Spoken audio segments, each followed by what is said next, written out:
Maseret Yoma, traité Yoma, Dafnun Zayin, feuille numéro 57, nous sommes à la 4e ligne.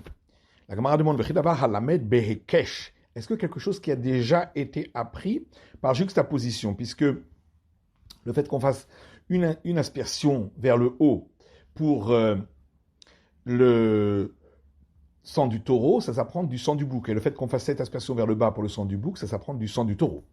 Roser ou Belabed Behekesh, est-ce qu'à partir de là, on peut apprendre encore une deuxième déduction par juxtaposition pour dire qu'on fait la même chose dans la première salle, dans la grande salle devant le rideau? La Gemara répond que la première juxtaposition, en fait, on n'a pas tout appris, puisqu'on sait déjà qu'on doit faire vers le haut et vers le bas. C'est juste une partie qui a été apprise par juxtaposition. Ça ne s'appelle pas vraiment une juxtaposition. Ça va bien après celui qui dit qu'effectivement, ça ne s'appelle pas vraiment une juxtaposition. Et là, mais d'après celui qui dit que c'est une juxtaposition, qu'est-ce qu'on va dire? Mais comment tout dégamré mehadadé?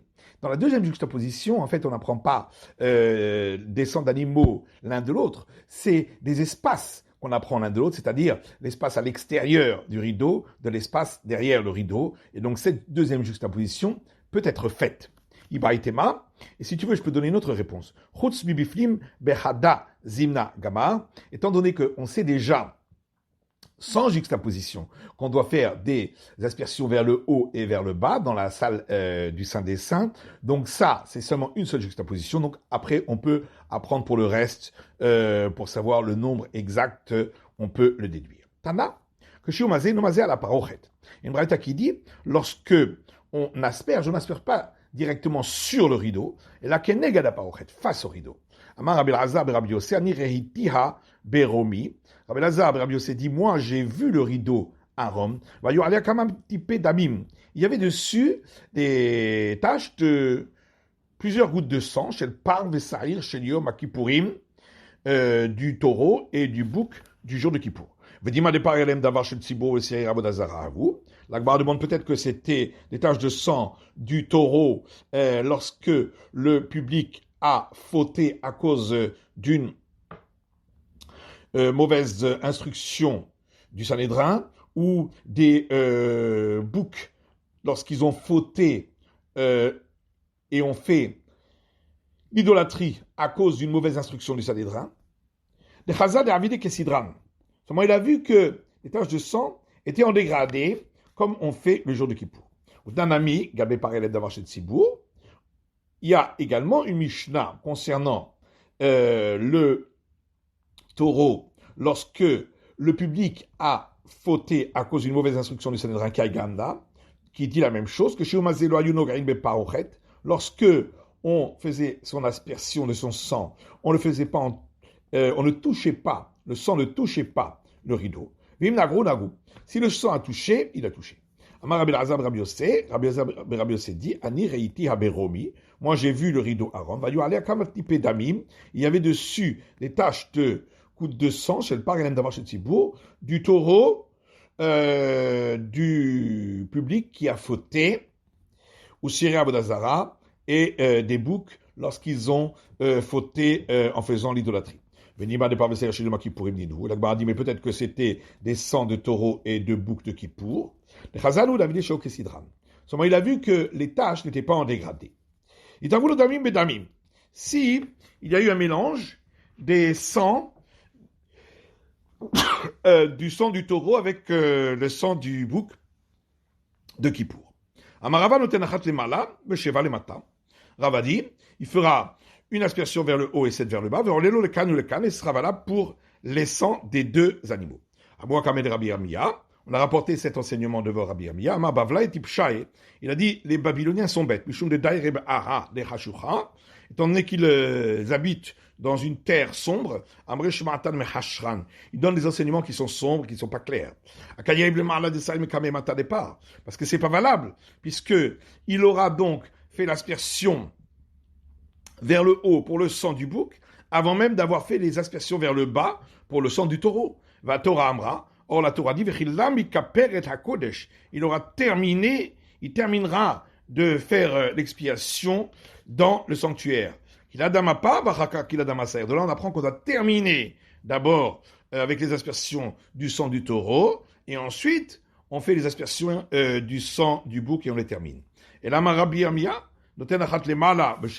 c'est pourquoi Rabbi Amia dit, il fait une aspersion vers le haut et 7 vers le bas, le Shem Hapar, en pensant à le faire pour le sang du taureau, et il refait à nouveau une aspersion vers le haut et 7 vers le bas, le Shem Hasaïr, en pensant au sang du bouc. Si les sangs se sont mélangés lors des dernières, avant les dernières aspersions, c'est-à-dire qu'on avait déjà fait la première aspersion vers le haut du sang du taureau. Ça va, Rapapa Kamed et Rava Lemema. Rapapa, qui était devant Rava, a voulu dire, noter le Shev Alemata, le Shempar, qu'il fera cette aspersion vers le bas pour le sang du taureau, ou le Shem Sahir, et du bouc. Puis il refera une aspersion vers le haut, uniquement pour le sang du bouc. Rava lui a dit, jusqu'à maintenant, on nous a appelés des idiots. Maintenant, on va nous appeler idiots d'idiots. En disant qu'ils nous enseignent des enseignements et qu'on n'apprend pas de cela. Parce que si on fait ainsi, on fera l'aspersion vers le bas, les aspersions vers le bas du sang du bouc avant d'avoir fait celle vers le haut. Or, la Torah dit de faire d'abord l'aspersion vers le haut et ensuite les aspersions vers le bas. Et là, c'est pourquoi Rava dit, il fait cette aspersion vers le bas en pensant au sang du taureau.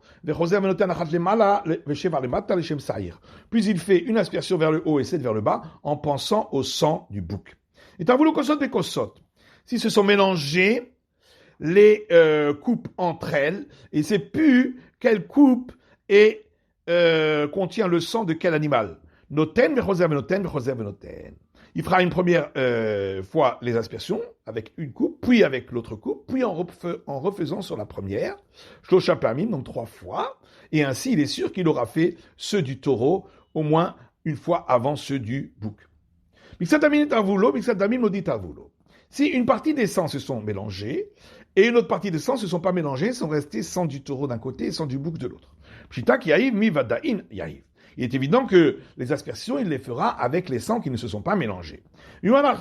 Cependant, que fait-on avec les sangs qui se sont mélangés? Shira imavu, est-ce qu'on les considère comme étant les restes des autres sangs, venisod azle, et on les versera sur le socle de l'autel à l'extérieur du sanctuaire? Odinma dechoyin havu, ou bien on les considère comme des sangs qui ont été repoussés du service, puisque on n'a pas fait les aspersions avec, veazle les ama, et à ce moment-là, on les déversera dans la rigole qui traverse le parvis du temple. Rapapa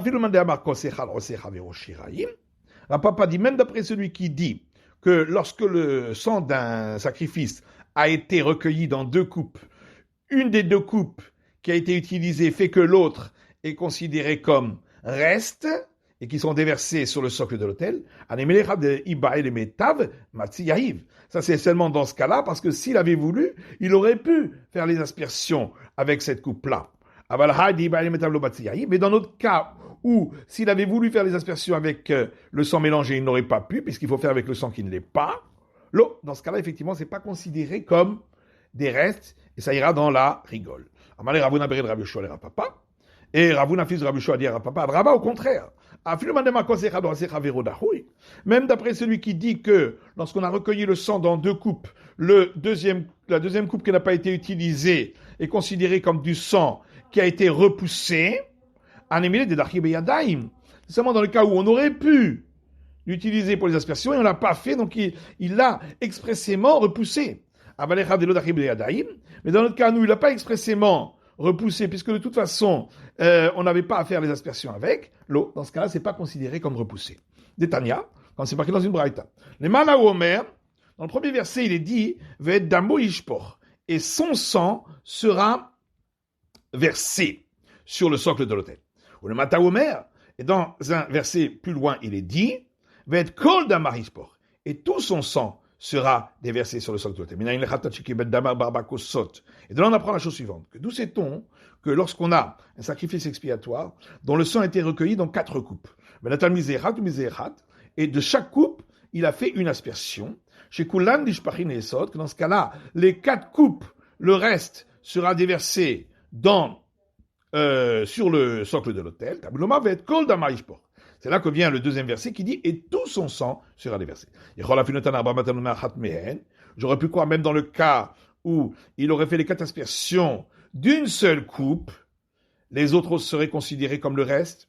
C'est pour ça qu'il vient le premier verset pour dire « Son sang, pas tout le sang, sera déversé. » C'est que le sang de la coupe qui a été utilisée, qui va être versé le reste sur le socle de l'autel, mais les autres coupes qui n'ont pas été utilisées seront déversées dans la rigole, puisqu'on les a repoussées.